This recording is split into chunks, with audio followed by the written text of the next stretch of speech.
Good evening, everyone. I am thrilled to have Robyn Dobbins with us tonight. And to briefly introduce her, she is someone that you probably are familiar with by now. So she's a fellow Fresh Start Award winner.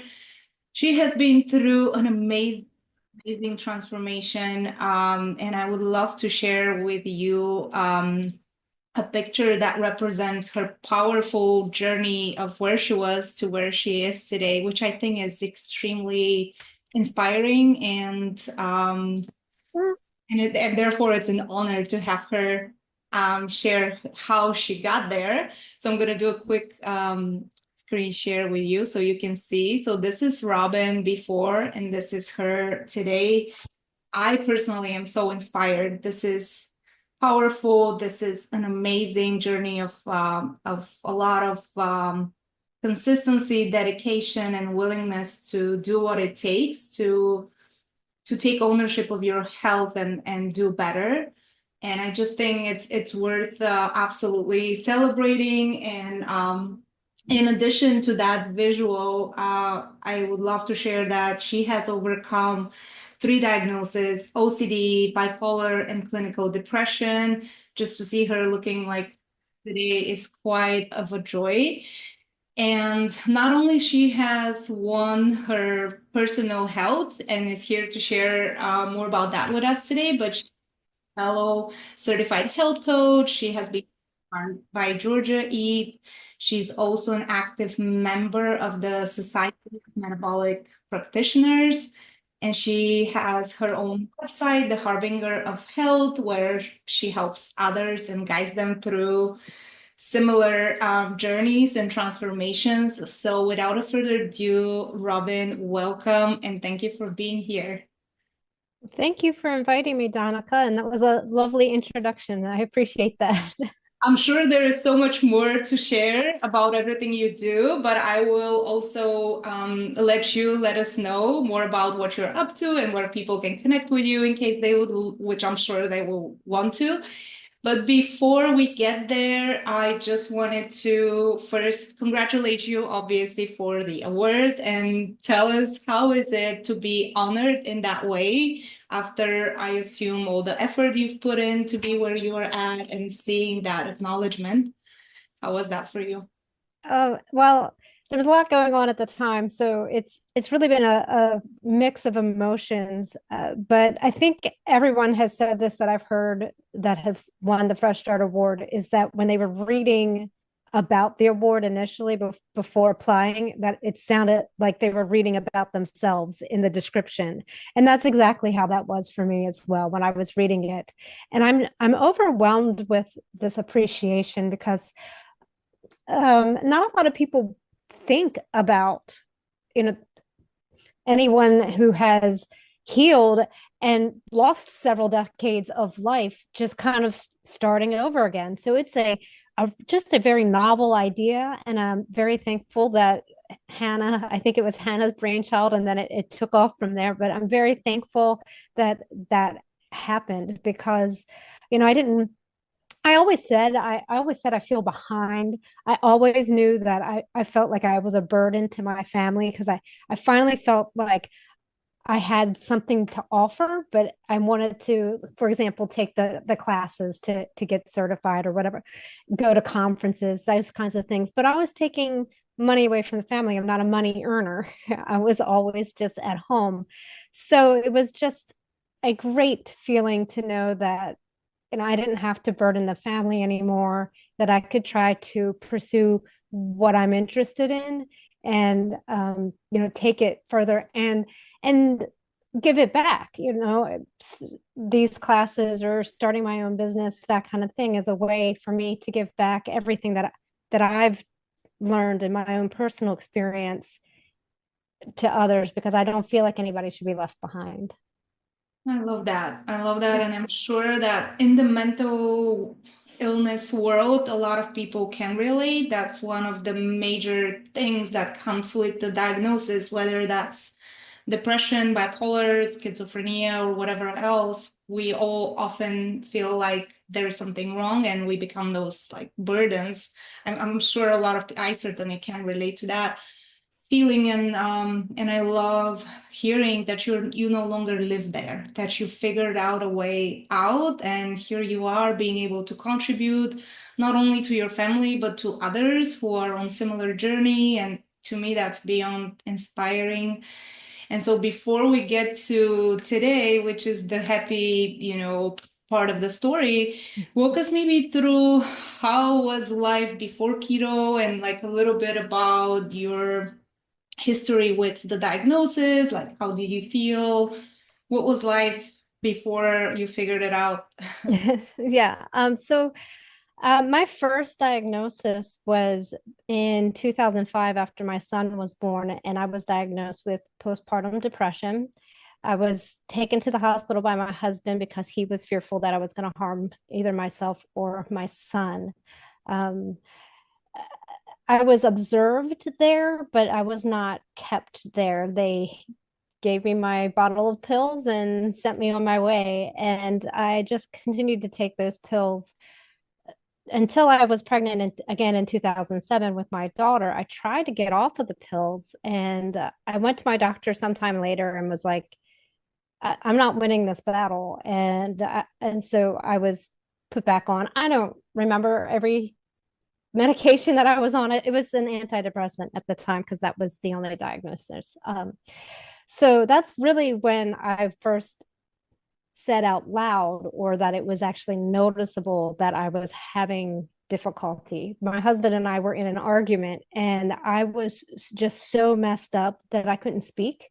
So he was talking and I was writing down, and he was reading what I was writing and speaking back. And that's how he noticed that there was a problem. But I was also doing things like leaving notes around the house. I don't want to be here anymore. I don't want to do this anymore. And so thankfully he picked up on the signs and got me the help that I needed.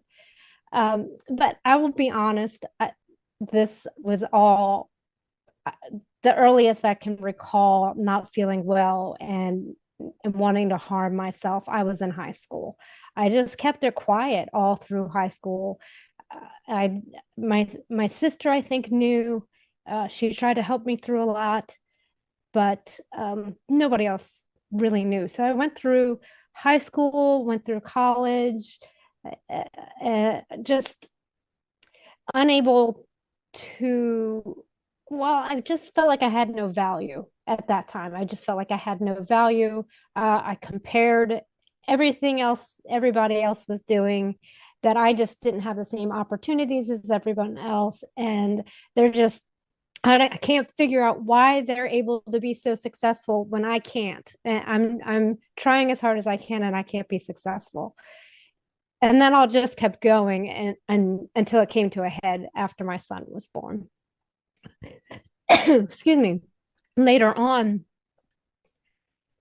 we had moved. So for whatever reason, I didn't tell my doctor when we moved that I was on an antidepressant. So that just kind of went away. So then that's really when life got the most miserable. I have two young children and I'm not on any medication. And I'm trying desperately, like, I want order. I'm trying desperately to have order, but it feels like chaos all the time. So the chaos makes me angry. It makes me want to run and hide, or just get in my car and just drive. But then I have this responsibility at home. So I'm just like constantly fighting this desire to just go, but having just that little tiny sliver of, hey, no, you have responsibilities, you can't leave. So that battle, just in and of itself, that internal battle, was very exhausting. So I was just tired all the time, angry all the time, out of control most of the time. When my son was going to school, I would literally scream at him from the moment he woke up till I dropped him off at the school. And then I'd go home and just cry, because how am I setting my son up for a good day at school if I'm screaming at him the first thing in the morning? And then he'd come home and homework time would be frustrating, would be screaming again. And that just was every single day, was just constantly just just anger and Mhm. just simply being out of control. And I mean, really, that's the best way to describe those hard times. I was really just out of control. Yeah, yeah. And I think it's so helpful to put it in the perspective of when it started, but you kept it quiet because that's valid for so many people. Certainly my experience as well, and I think we're not alone there. When those feelings are present, but we just keep them, like almost suppressing them, and they evolve up until to the point where the body almost screams and is no longer allowing us to keep quiet, right? And the comparison that you're mentioning, like such a common trigger for many, and like a very, very uh, common pattern in mental illness, comparing to others, like seeing that feeling of unworthiness. I just feel like it's so comforting in a way to talk about those things because they're very common. And that's the truth. And we don't talk about it and we feel alone in that. But once we get people like you and everyone else that is openly willing to share that, it just becomes normal. And it's not our fault or defect at the end of the day that we feel that way. It's just the fact that we're unable to share and get help, the proper help. And what I'm hearing in your case, like you got the medications and that somewhat was managing the symptoms, but not really helpful. I'm not hearing a good quality of life during that time of your life up until probably a recent point. So thank you for being open and like really vulnerably sharing the truth. I appreciate that because I know it's not also very probably a thing that that is you want to do, but you're still here and talking about it. So I appreciate it. So tell us about your lifestyle in terms of what did you eat, and did you notice ever that food was an impact, had any impact on your mental health and how you felt? Did anyone ever mention food in your journey, and what was your experience with the diet? No, absolutely not. That was never mentioned. I was, I, I'm a decent cook. I would provide food for my family, but it just kind of, instead of being these nice meals, it started being like hamburger helper or, quick things, lots of pastas, uh, rice as side dishes, just a lot of packaged foods. I would eat a large bowl of ice cream every single night. Um, my lunch, I guess I just never really could be bothered by making a lunch for myself at the time. It just took too much energy from me. So my lunches would be a couple bowls of cereal or some hot pockets or some sort of just frozen dinner, just something I could pop in the microwave and eat quickly.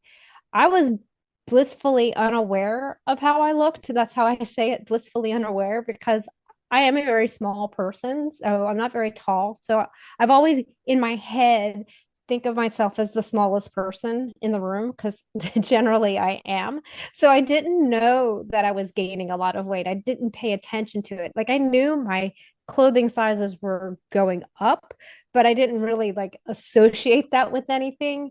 I tried for a little while to like work out to try to lose the weight, but basically just assumed that this is what happens as you get older.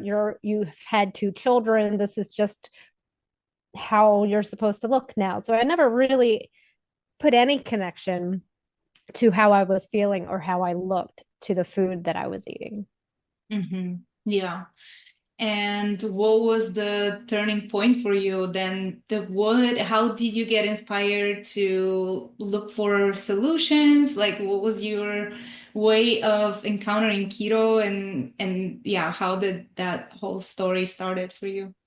Well, so I'll go back a little bit because I didn't say when I was diagnosed with bipolar disorder. So I had gone for several years without medication, and that anger and that cycle was starting. So I just approached my general practitioner and I said, I think I'm bipolar. This is what's going on. He agreed, and of course, handed me pills. And then that's where that journey started. I lived in South Carolina at the time in a very dead area for psychiatric care.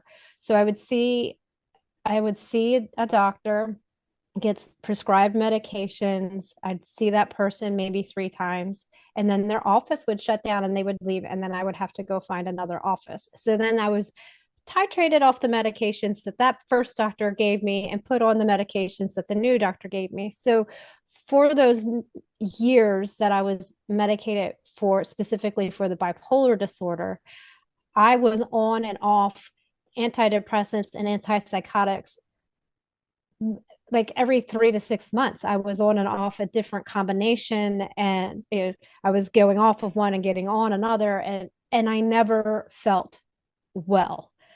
But that is not why I started eating a low carb diet. I was turning 40. I went to my doctor and he was like, "You're turning 40. We need to do some blood work." He did the blood work and he was like, "Your cholesterol levels are high. I'm a little worried about you. I want you to go on a statin." And I had a little bit of knowledge because my husband was already listening to Vinnie Tortorich's podcast and he was talking to me about it. So I have a little knowledge that statins may not be all that we think that they are. So I was trying to avoid being on another medication because I was already on so many, and it was really challenging to manage all the medications I was on. I just really didn't want to add another one. So since I had that little bit of information about Vinnie Tortorich and no sugars, no grains, I was like, "Can I have 6 months to change my diet?" And he said yes. So this is interesting to me because this was a general practitioner. He is practicing standard American medicine. So it's kind of, now looking back on it, a real surprise that he agreed to it in the first place. But he did. So 6 months later, I went in. I had probably at that point lost probably 30 pounds. He did my blood work and all my levels were where he thought were within range. And he said, "Whatever it is you're doing, just keep doing it." So that's what I did. That's how I got on that journey. I had no clue at the time that it could do anything for my mental health. This was back in 2017. So low carb really wasn't a big thing yet. You didn't see keto products anywhere, that none of that existed. So I was a little bit ahead of that. And it wasn't until later, because then I became a listener of Vinnie Tortorich's podcast, that I was hearing the guests that he was having on. And he had Dr. Barry on, and he was talking about mental health. And he had Dr. Eid in his film, and she's talking about mental health. And I was like, a year into low carb before I even realized that I was feeling better. But I was going outside and going for walks. I would stop everything and watch a sunrise, or well, first of all, I was awake to see a sunrise because I was normally asleep all the time.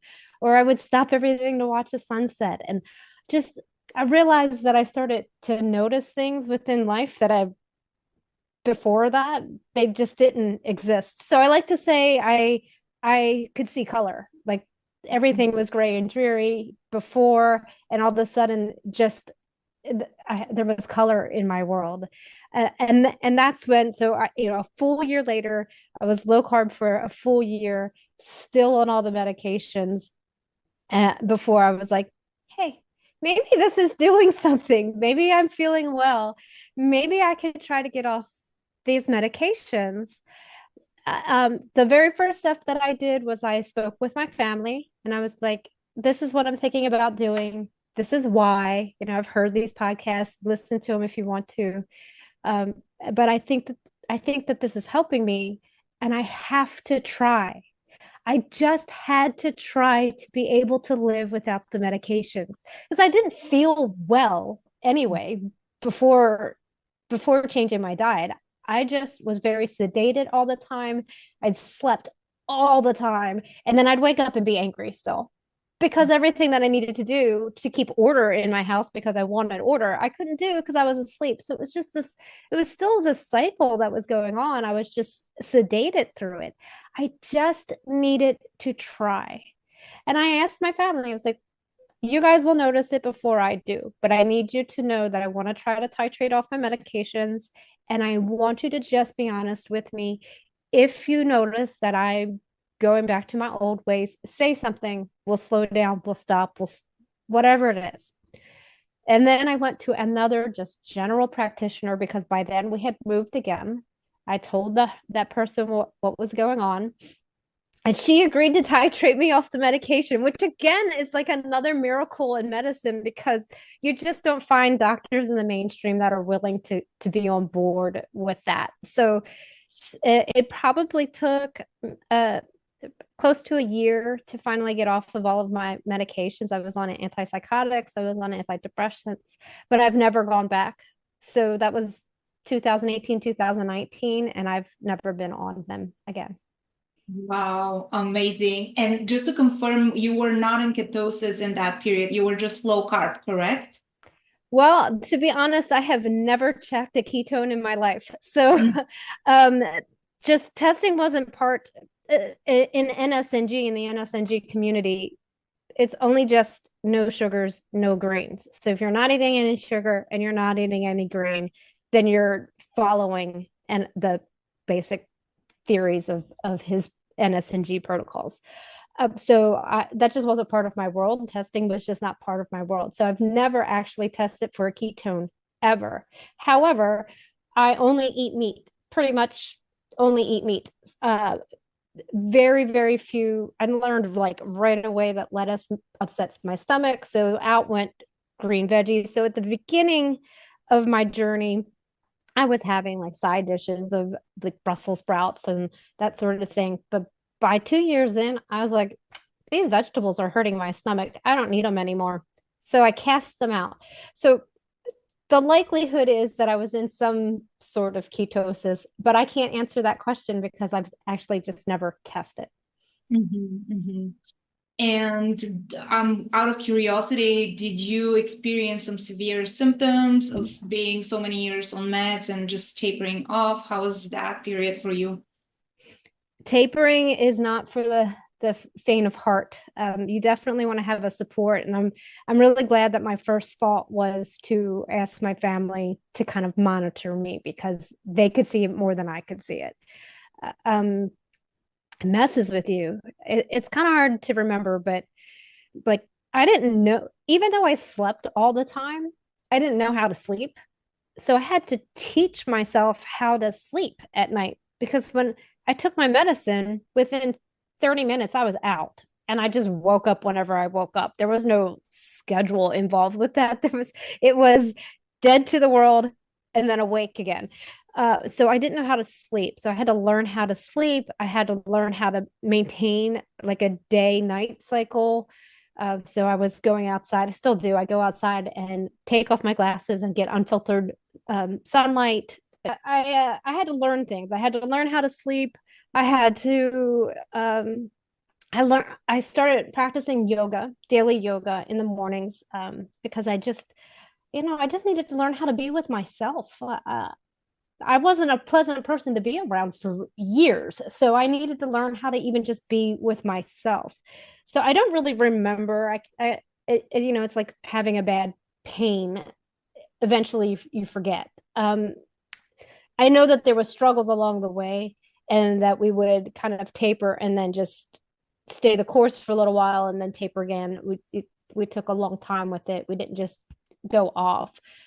Yeah, that is so interesting what you're mentioning, that you have to learn to sleep. It just tells us about the power of those medications and everything that they do, and just acknowledging the good and the bad, right? Like, and also that's a big part of why we do what we do, because what I'm seeing is that, yes, they help in emergency cases where things are really not manageable, but also they're just not designed to be a solution for long term. And like a person that needs to relearn how to sleep, it sounds pretty like it just tells us how not something is off there, right? Or not being able to be with yourself. Those are pretty, like normal human experiences that were kind of you were robbed by because of the side effects of the meds. So how was that for you? Like the results from the ketogenic therapy compared to the medication? Oh, there's really no comparison whatsoever. The medications were just, they just sedated me. I felt like I was in the corner of the room watching life happen around me. So I was able to be places, but I wasn't really able to participate in what was going on around me. And now it's just worlds different. I'm doing the things, I'm going to the places, and I'm much more active than I was. It took me a long time. Like last year, I tried something new like that. Trying something new, I wouldn't just talk myself out of it every time because I didn't want to do anything that was new in front of other people. So last year I decided I'm going to learn how to do Olympic weightlifting, and I joined an Olympic weightlifting class. And I can tell you that on the drive there, while I was there, and on the drive home, there was a lot of tears. But the fact that I just did it was amazing, because before eating this way, before healing my brain, I just would not do things. I would opt out of things all of the time. Um, so and these are the motions that we have to go through to go back to earning the Fresh Start Award. There's this gap of time, and we've been granted this fresh start, but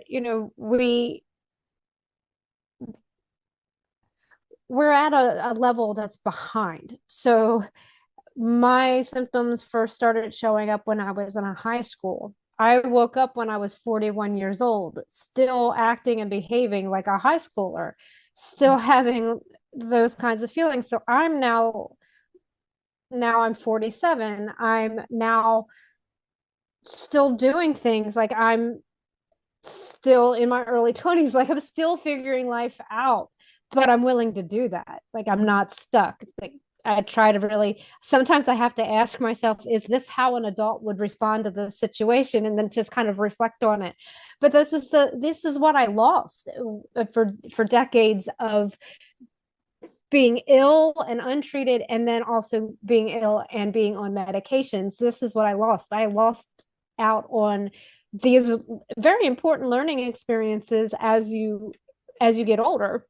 And I was just kind of like, I just woke up one day and I was thrown out there, and I was trying to figure everything out. So I do now try to put myself in some more uncomfortable situations and try to feel uncomfortable and learn what that feels like and how to get through it.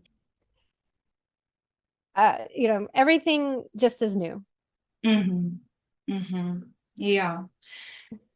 And how long have you been on keto now? 7 years. Yep. Wow. Yeah. Yeah. So how are you able to stick with it? You mentioned that you didn't measure. Is that still not part of your practice? Do you just go by how you feel? So I've never measured. When I started this, it was simply this NSNG, no sugars, no grains lifestyle, and also cutting out seed oils. So that was always a thing. As I got into it a little further, I just started noticing that I was having responses to foods that were uncomfortable, like it would make my intestines hurt or whatever. So I just started cutting more and more and more stuff out. Where I was for a full year, I was 100% eating a carnivore diet, no anything else. It took me a while to get there, but I did it for a full year. But at the same time, I was actually having some symptoms that we couldn't explain. And it turns out that I have Hashimoto's, which I had no idea about until after, like I guess I had to heal from all of the mental health stuff to realize there were still some weird things going on that I couldn't explain, that led us to figuring out that I have Hashimoto's disease. So um, I was actually part of an experiment that was conducted by Dr. Tro. It's written up, it's a case series. And what we did was he was like, so the theory is, and let's say this was like in 2020. So the theory was that um, uh, if you have high cholesterol, which I did, I fit into this lean mass hyper responder category, that if you have high cholesterol because you drop your carbohydrate, then adding a little bit back will then make your cholesterol levels go back to a normal range. So we did that. So for 6 months, I went from straight carnivore, and then for 6 months, I was eating one sweet potato a day. It was the first food that I ate, and I couldn't have fat on it at all. So it was just a sweet potato, no butter, no nothing. And then I could wait like an hour and have a meal, but he wanted it like by itself. So I started doing that. And my husband started saying stuff by the end of the 6 months, like, you're not acting right. Just want you to be aware of that. So I told that to Dr. Tro. I was like, my mental health is suffering a little bit. Just, my husband starting to notice things about me, saying I'm a little bit angrier than I used to be. So, and he was like, well, that just like any other medication, even though we're working with the sweet potato here, we need to manage this medication for you. Obviously we've given you too much. So we cut down to a half a sweet potato. My biggest trigger for myself, if I am not feeling well, is that my very first thought upon waking up is I can't wait to go back to bed. So 2 more months into eating a half a sweet potato every single day, with no fat or anything, I was waking up and saying, I can't wait to go back to bed. So I was finally noticing that things were going wonky. So then I went on just like a quarter of a sweet potato every day. And finally it got to the point, it was like, is it worth it? Because in the meantime, Dave Feldman's doing, all of this research about the LMHR, and I'm like, okay, it's not worth it. So I know that if I eat a sweet potato's worth of carbohydrate every single day consecutively, that I'm going to have my depression symptoms again. So no, I don't test. No, I don't count. No, I don't weigh and measure. But I know that if my plate has carbohydrate on it, then tomorrow I can't do that. The most I will eat is tomato, because I like to put like tomato sauce. I'm not even eating like a tomato. I make my own sauce. The liquid in the sauce is my bone broth. So it's like the healthiest sauce you can have for being a tomato sauce. So tomato, avocado, sometimes onion, and sometimes I'll have like blueberries. It's not an everyday thing. I have to make sure I know what happens. I did that experiment. I know what happens if I eat carbohydrate for an extended period of time, even if it was just a sweet potato, that I know that it's going to put me in a depressed state. I did not go back on medications, but we did stop the sweet potato, and it took a good 6 months for me to feel better. And that was like, I had to write down everything that I wanted to accomplish in a day and like check it off. Like, I have to wake up and practice yoga. I have to wake up and do my workouts. I have to get on my rower for 30 minutes today. Like, just kind of forcing myself through the motions until it finally was the habit. And then I finally felt well again. Wow. Yeah. Amazing. Amazing commitment again. But I also know that feeling of, yeah, it sounds like a very big thing to do, and like it takes a lot of discipline, but I also assume what was the trade-off was worse than that. And that's probably enough to keep you doing that as hard as it is. And like it's impressive to me how many people think that patients with mental health will not be compliant with the diet because it's too hard. And they surprisingly are very compliant, very disciplined, because they know that not being on it is actually worse. And I think You that's, feel like you're at the end of the rope just every single day yeah, for your yeah. entire life. And if there's one little sliver of hope, of course you're gonna try it. And my mom always called me stubborn, strong-willed. I like to say tenacious, but perhaps it's because I have OC. I don't know, but whatever it is, once I put my mind to something, I do it. So there's no going back. Why would I go back and live that life again? I did it. I know what it's like. I know what it's like to be on the medications. My family was scared of me. Everything was a challenge. Why would I go back? So I've been called a zealot because I eat this way. And I basically, I want to share my story. I talk to people about it all day long. And I've been called a zealot, but I know what happens. Like there's really just no reason to tempt it. I don't say that I'm healed. I say my symptoms are in remission because I know that they can come back. I know that I can just eat something that's off and I'll have brain fog, even just a little bit. And it's just not something that I'm willing to do. So in some cases, having had these mental health issues were a blessing because they keep me strict. I think it's a lot harder for people who don't have this kind of feedback from their body to stay within their ketogenic diet goals. But I have a true, real reason to do it. And, there's nothing that's going to stop me from doing it.